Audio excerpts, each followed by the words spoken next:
This is Time Warner Cable's local edition. My name is Brad Pomerance, and we are joined by Daryl Parrish. He is the city manager in the city of Covina, which I think is a good example of a nice-sized city in the San Gabriel Valley, which is seeing better times.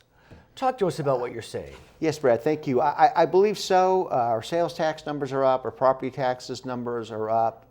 Modestly, not by a large amount, but the large declining trends that we saw a few years ago have reversed themselves, and our things are recovering. What about real estate? Because we've seen that some areas are seeing spikes that on the one hand may be pleasing to the homeowners, but on the other hand can make it difficult to enter the market.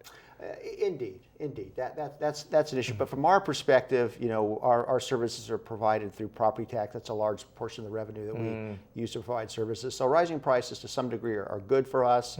The number of foreclosed properties and distressed properties in our community have actually decreased quite a bit over the last 2 years. Did you have a big spike in, I mean, you're getting close to the Inland Empire when you think about the San Gabriel Valley, which really had a spike in foreclosures. Did you see that as well? We saw a fairly significant increase in foreclosures, nothing like the challenges they had to the east, however. And let's talk about the Inland Empire as an example. We know that San Bernardino has filed for bankruptcy. They're still facing bankruptcy. One of the reasons they filed bankruptcy, purportedly, is because of the weight of pension obligations. We've heard their leadership say that.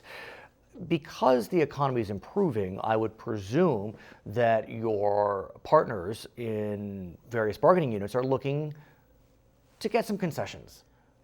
How is that working out for you? There is quite a bit of pent-up demand. There is a lot of pressure, not just in my organization, obviously, but in all organizations because of the economy and the fact that the bargaining groups have not received things for the last couple of years.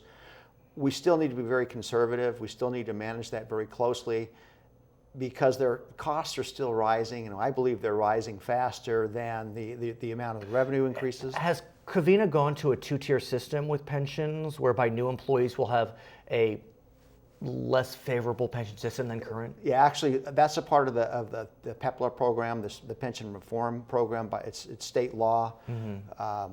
The issue is trying to get some of the what are called classic members who are not affected by that, who are in the system prior to the changes, to get them to pay a larger share of their pension costs. And we've actually done some of that at the bargaining table. And that must be negotiated. It cannot be imposed. It has to be negotiated. That is correct. Although, interestingly, we know that there is some movement in a variety of municipalities. I believe San Jose, I think San Diego, did pass some initiatives which would change that, query whether they could withstand legal scrutiny. Yeah. And we know, I think it's the mayor of San Jose has talked about floating a state measure that would change that. What can you tell us on that front? Well, that again, the difference between that and the pension reform that's already been passed is that would affect existing employees. Right. And so there will no doubt be legal challenges in moving that forward. The mayor of San Jose's initiative, I believe they're talking about getting it on the ballot in 15. It's not going to happen. It's not going to happen. I think it's 16 they're looking at. 16 possibly, if they're able to overcome some of the challenges that they've been struggling with. I think, you know, at some point in time, something's going to have to be done about the burgeoning cost of pensions, and there'll have to be additional reforms. Are you facing challenges recruiting the best and the brightest because you don't have those outstanding benefits you had maybe 10 years ago?